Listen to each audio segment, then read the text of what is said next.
Well, good evening. You are looking at one of our first podcasts, as this is Wayne Viener, Bruce Posner in the home office back in Baltimore. We're talking Terps lacrosse tonight, Final Four this weekend for both the men and the women.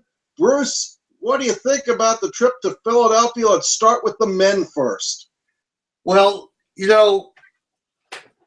when we were at the game on Sunday, I kind of made it clear how important that win was to me. All right. Because to me, being part of the Final Four weekend is just so tremendous that it's beyond belief. The problem that you and me have, or I might have it more than you, is that there's that humongous white elephant in the room.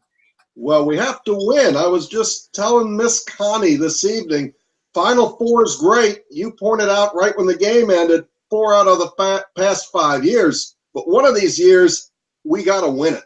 Well, you keep getting to the show and you got to close the deal. Now, this certainly seems, according to all the so-called experts, that it's going to be very, very tough, all right, for Maryland to seal the deal. I'm going to tell you why I don't think so. Let's look at Hopkins and Maryland, all right? And I'll ask you the questions. All right, let's start off with offense. There's not much question that Johns Hopkins with the Stanwyck brothers and with Ryan Brown, et cetera, have the edge in the offensive attack over Maryland, right or wrong? There's not much question. I'd have to say that from the games that I've seen, where Hopkins has scored 19 goals, that's right. But then against Carolina, Maryland's offense roared to life. Which Maryland team's going to show up? Well, I think they played a Carolina team that was not ready for the task. But I think that Hopkins has been banging 15, 16 goals in every game. Right. When I saw them, I think they scored 19, was it, against in the Big Ten tournament. And then on Sunday, they get 16? They scored 15 against Maryland. And then the game on Saturday, I don't even know what they scored, but it was such a one-sided game, and the score is insignificant. And then Virginia, they scored a ton, then 16 against Syracuse. They might have the best offense in the country right now. All right, so now we go back and we look at the defense. Classic matchup. No question Maryland defense is better. Because even in the defeat against Hopkins, Maryland scored 12 times. And that's a little uncharacteristic for the way they've been scoring. And Hopkins gave up 15 to Syracuse. They give up a lot of goals. So I give the edge definitely to Maryland with Casey Akita and Mac Pons and number 33. Matt Dunn. Okay? Best close-in defense there is. I like our shorty, Isaiah Davis-Allen, and also number 11, whose name skips my mind, Mike Bender. I like our defense better. So now you have the best offense against the best defense, in my opinion. So then we get to Fogos, all right? I honestly believe that in the first Hopkins game, Charlie Rafa outplayed the Fogos from Johns Hopkins. In this particular game, he's got to stay away from the crazy contact that he likes to bring upon himself. He goes. Are you saying all that? Hold on a second. Are you saying all that contact is generated by Charlie, or do you think people are out there trying to take a shot at him? Oh no, Charlie's an initiator too. Charlie's a tough kid. And when Charlie loses a face-off, it's bloody murder for him to try and get the ball back. All right? And he does anything. And sometimes he's successful. In the same regard, when he exposes himself like that, all right, or runs down the field with the ball, he's not acting the role of the true Fogo. And his role in this game is so important as a Fogo. His head has to be on a swivel, all right? Every face-off guy's head has to be on a swivel, especially when they're as good as Charlie. Well, in the game that Maryland lost to Hopkins, once Charlie got hurt, Maryland was done. They didn't have somebody else to put in there. I think Garino had a couple face-offs, didn't do too well. So I could see that Hopkins would want to get Charlie Rafa on the bench, create some contact, and get in the second, third face-off guys for Maryland. They were desperate, though, last game, Hopkins. And I think maybe they went after Charlie. All right? Maybe they did. And maybe Maryland didn't respond. But if that happens this game, you're going to see a battle. You're going to see, like, it's going to be incredible of some games, like I remember Hopkins and Maryland, that get physical. They can get real physical. They played a game in the stadium a few years back that was physical beyond the point of imagination. Maryland lost the game because on one play, they got 3 penalties. Think about that. 3 men were off the field on one play. I think it was 4 against 2. One Hopkins guy was off. Hopkins scored 3 goals in that period and won by 1. And it was unbelievable. Could that happen again? Yes, it could. Sounds like lacrosse mayhem. But do you think that Maryland has a big strength with Kyle Bernlohr in goal? Well, I want to take it one at a time. So then you say Hopkins has the edge at offense, Maryland on defense, and now we go to the midfield. Hopkins' midfield has been playing incredible. This kid, Connor Reed, we really don't have anybody to match that speed. But then again, in my opinion, the best player on the team for Maryland, outside of Rafa, is Jolo Lacasio. Mm-hmm. And to me, he's unstoppable with either hand. But Hopkins might be a little bit deeper. Their second midfield, Maryland's second midfield played great last week with Zach Holey, who hasn't played a lot, and Connor Kelly. What else could he have done? All right, hat trick. Hat trick's not bad. No, I'm not saying that. But Hopkins' second unit has been stronger throughout the year. So I'm going to give the tiniest edge to Hopkins, all right, in that field. So we got Fogo in defense to Maryland. We have midfield and attack to Hopkins. What does that leave us? It leaves us the goalie, all right? In my opinion, there's no question that Kyle Bernlohr is a stronger goalie than Eric Schneider. And this is no knock to Eric Schneider. He's been there 5 years. But Kyle Bernlohr has just had better numbers this year. And even as Eric Schneider has played better, he's still given up a ton of goals. North Carolina had 2 goals through 3 periods almost. So to me, the edge there goes to Maryland in the goal position. All right. You look at coaching. All right. Coaching's a flip of a coin. You got 2 phenomenal coaches. I like both of them. Some people might give the edge to Petro from experience. But then again, it's been Tillman who's been there 4 years out of the last 5. Intangibles, now this is going to shock you because Hopkins has been on a run. There's no question about it, and they beat Maryland. But the intangibles are this. They beat Maryland. Maryland saw what they could do. Tillman's probably been up till 5 in the morning the past 3 nights, figuring out a way to try and slow that Hopkins offense down. Big advantage to Maryland there. Hopkins did not see Maryland at its best. Hopkins also won the ground ball war against Maryland. Is that going to happen again? I'm not so sure. All right. But the final intangible is this in my eyes. 4 Final Fours for Maryland in the past 5 years. A guy like Jolo, this is his 3rd. I mean, Rafa, is it his 3rd? I don't even know if he was there for all 4. But here's the point I'm making. This is Hopkins' first Final Four with that squad. All right? They have not been in the Final Four in the past 4 years. Well, do you think that the step up to the Final Four is as big in lacrosse as it is, let's say, in basketball? Yes, I think it's even sometimes more so because the lacrosse guys don't play on that big stage. Normally, let's be real. If you get 10 grand, you got a ton of people, right or wrong.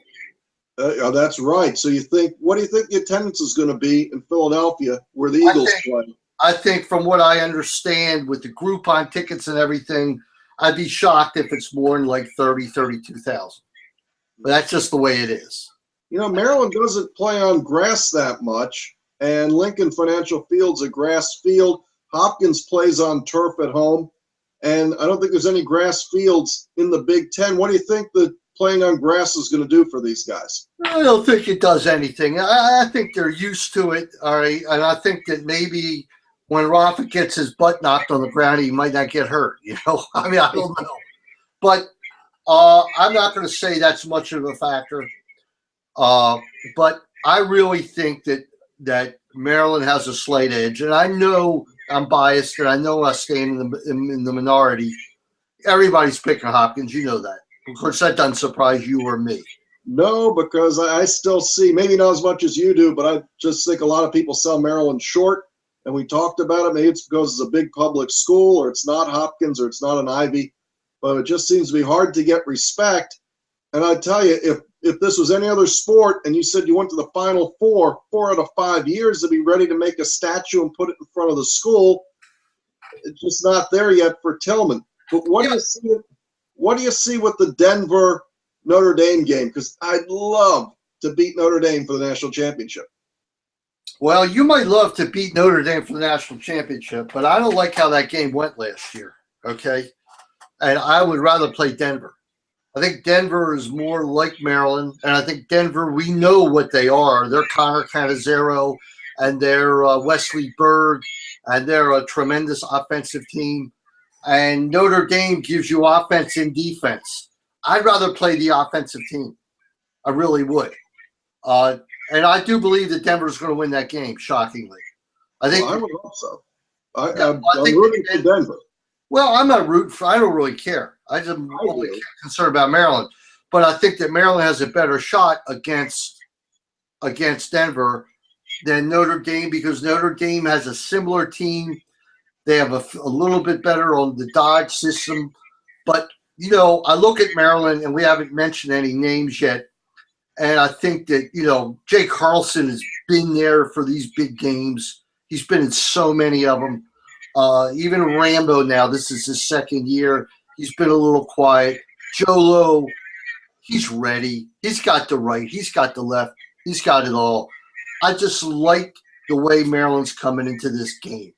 And Brian Cole, West, there's a lot of guys. Gribben is got some experience with him. But I've always thought that we've had the guys who really can put the ball in the net.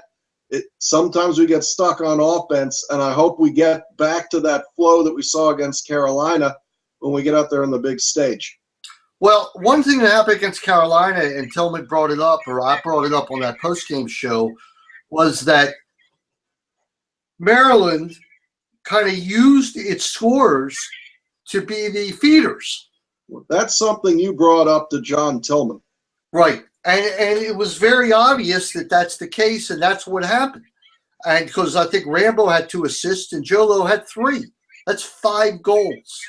All right. And that's 5 goals when they really, really mattered. And it really got West and Brian Cole into the game. And now we go back to that. I keep going back to Hopkins and Maryland because it's all I really care about. We go back to the game with Hopkins, and for the first 3 quarters, Maryland suddenly dominated that game. They couldn't pull away, but they had to lead by 1 goal, by 2 goals. I think they were 4-1, but they could not pull away. Can they ever pull away from Hopkins? Who knows? But you got 2 great teams, and it's a funny thing. If you ask both the coaches who would they have rather played, I would think they both would have said not Maryland or Johns Hopkins. I think Tillman would have rather played Syracuse. I mean, I would have rather played Syracuse. I don't see any way Syracuse beats us. All right? I really don't. If you think back to last year, even though Syracuse has a great face-off guy right now, Rafa controlled that game, and Maryland just squashed Syracuse. Well, while you brought up Syracuse, and I know that orange shirt is not for Syracuse, it's for the Orioles that you're Correct. wearing. You made a pretty good – there's the smiling bird. You mentioned to Coach Tillman, and we've been talking about it for a couple of weeks, that you got 2 Big Ten teams in the Final Four. You got Notre Dame at the ACC, but the Big Ten really didn't get that much respect throughout the season to end up with 2 of the 4 in the finals. Well, it only goes to point out Maryland finished the year, 14-3 right now? Right now, yes. Whatever, it's 14-3. 2 of the losses came to Johns Hopkins, a Final Four team, and Ohio State should have been a Final Four team, up 7-1. So where are the bad losses? They had one bad game against Yale, who also made the tournament. Yeah, I don't think that's as bad a game. I mean, Maryland plays them in the NCAA tournament, and Maryland wins 8-7. So the fact that we lost at Yale, can't be really a bad loss. Yale was pretty good. Yeah, they were pretty good. I mean, to me, it wasn't a bad loss, but that's not what the experts would have to say. But why do they say that? Because if Notre Dame plays Syracuse and they're 1-2, well, it doesn't matter who loses. In other words, if you lose the number 2, you don't lose any game. So I think that the ACC had somewhat of a mythical advantage with the way the teams were ranked. This is not to say that throughout the course of the year, I do believe that Notre Dame was the best team in the country, all right, and should be rated number 1 right now as they are. I believe that. And I like the way Notre Dame took apart Albany, who a lot of people thought was going to pull the upset. I was rooting like crazy for Albany. Hey, how did you enjoy the weather at the Preakness? Because I know that Albany game for you was up against going to the Preakness. Yeah, well, the weather at the Preakness was fine until it started to pour, but of course I was gone by then. When I saw the clouds coming in, it was I'll wait for history another time. It was because when it opened up. Speaking of opening up, Golden State's got an 8-point lead over Houston. No surprise. I was wondering what you were looking at. Yeah. So what's your feeling about Maryland's true dynasty team, the women's lacrosse team, who gets Syracuse, who they beat for the national championship last year, and they play them in what's the name of that other stadium where the women play? You mean, the field hockey and lacrosse complex. Well, is it PPL? You mean in Philadelphia? Yes. Oh, yeah, of course. PPL Stadium. Must be People's Park or something like that. Okay. So all right, this is what I have to say about Maryland, okay? Let's go through the team. Number 1 weapon on the team, without question, Taylor Cummings. All right? Number 2 weapon on the team, Brooke Griffin. No question about it. Number 3 weapon, you can argue some of these positions. Number 3 weapon on the team, Megan Whittle, the freshman from McDonough. Mm-hmm. Number 4 weapon, Kelly McPartland. These are your top 4 scorers on the team. You have to add in your shutdown defender. No. Let me finish the story. Okay. So who combines for 7 goals, all right, against Northwestern? Yeah, against Northwestern. Christian Lehman and Aaron Collins. Maybe your 6th and 7th offensive threats on the team. The point I'm trying to make is that Maryland is so deep. As good as this girl trainer is, she can't do it herself. As good as the girl, what's her name, Lesota was for Northwestern, she can't do it herself.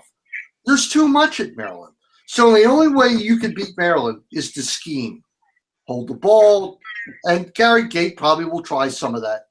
And we saw that last year in the finals. They tried to slow it down and play their game, and Maryland was just too much, and Maryland dominated the faceoffs there. Right. And without the ball, you can't score. True, but even Maryland didn't do so great in the draws against Northwestern, and what was the final score? And I mean, I go back to when Maryland played Loyola, they won about 16 out of 19 faceoffs and lost 10-3. So it's not always the precursor. It's ground balls. It's chasing the Rafas who get the ball and stripping them. A lot can happen. But the women are too strong. I would be shocked if they do not. I won't be shocked, but I'd be surprised if they don't turn out to be national champions. I really would be. I think that national championship game would be on Sunday evening. Sunday evening at 8:30. Okay. And then the men's national championship is 1 o'clock. Say again? 1 o'clock on Monday is the men's. So if Maryland's fortunate enough to be in the men's final, we'll be celebrating all night after the women win. all right, and we'll stagger into the championship game. And I'm not going to talk about what my dream is, but if you can't figure it out, then something's wrong. All right, I'll leave it there. I don't want to talk about it. Okay, I'm not, but you will be the most superstitious, nervous person I'm ever going to watch a game with if Maryland gets to that men's final on Sunday. But It's going to be hard for me to watch. Listen, you know how I can be, and it's going to be hard for me to watch that game. It really is. Yep. It's going to be not hard. It just, I think sometimes when you want something so bad, once again, the whole issue of Maryland and how they've been doing is so predicated on the fact that they need to finish the job. And then once they do that, whenever they we won't talk about it no more. It won't be a discussion anymore. But you got to look at something else too. Notre Dame's never won a national championship. Denver never won a national championship. Maryland has won 2. Right. But the number coming in as the 6th seed has never won the national championship. And I don't believe that, I'm not sure when the last time that somebody who came in who was unseeded, which is where Hopkins is, has ever won the national championship. So somebody's going to do something for the first time. Yeah, I can't tell you. Hopkins has a tremendous history in the national championship. They don't have Jesse Schwartzman. All right, no knock to Eric Snyder. He's not Jesse Schwartzman. Jesse's the best goalie there is. He was when they won the 2 titles. But Hopkins is a great team with a great coach, a great program, and they're not playing at Homewood. I mean, they had all kinds of trouble at Homewood this year. They've been doing this whole thing on the road. And every game, as you pointed out, it's been an elimination game. By the way, I'm Wayne Viener. In the orange shirt is Bruce Posner. You can listen to the Sports Maven this Saturday at 9 a.m. and every Wednesday at 6 a.m. on 1300 CBS Sports Radio. You can listen to TerpTalk. Well, Wayne, I think we've gone 35 minutes. I doubt that the only people listening would be maybe Mason and Freddie. All right. Okay. Hey, so who, in closing here, who is going to be on Coons Ford Presents the Sports Maven this Saturday morning? Stan's going to co-host it with me because we're riding up to the game together, all right, on Saturday. And I'm going to have a lacrosse expert on, one that's not so anti-Maryland, even though they might not pick Maryland, but I can live with that. But I'm not sure who yet. I'm still working on it. Okay. Well, hey, listen to us, and we are going to have, especially if Maryland wins, we'd have loads of pregame, postgame video from the link in Philadelphia. We'll get that up on Saturday night. Once again, this is Wayne Viener for Bruce Posner, and bring back our Maryland basketball tradition. Say goodnight, Bruce. Good night, Wayne. And I have to tell you, basketball, we'll go right into that when lacrosse is over. But, Wayne, this is it for me. I want to make that point. Ask me what this means to me for the men to win to win the national in lacrosse. What does it say? Ask what it means. I will ask you, Bruce Posner, in closing, what does it mean to you to finally win after 40 years to win your next national championship for the men? As far as sports go, it means everything. All right? There's nothing else I'd rather have. I'll put men's basketball right with it. All right? But Ravens, Orioles, anything, this is the penultimate in my eyes. So if you happen to have heard this, you would have heard it on Wednesday because that's how I close the show. And on Saturday, catch the last few minutes of Sports Maven when I do my soliloquy of the importance of this game. And let's go Terps. We'll leave it right there. And for everybody thinking the Maryland doesn't have a chance, let's see what happens. That's why they play the game, right, Wayne? That's why you play the game. Once again, this is Wayne Viener. We'll try this again. Bruce, say goodnight. Good night. All right.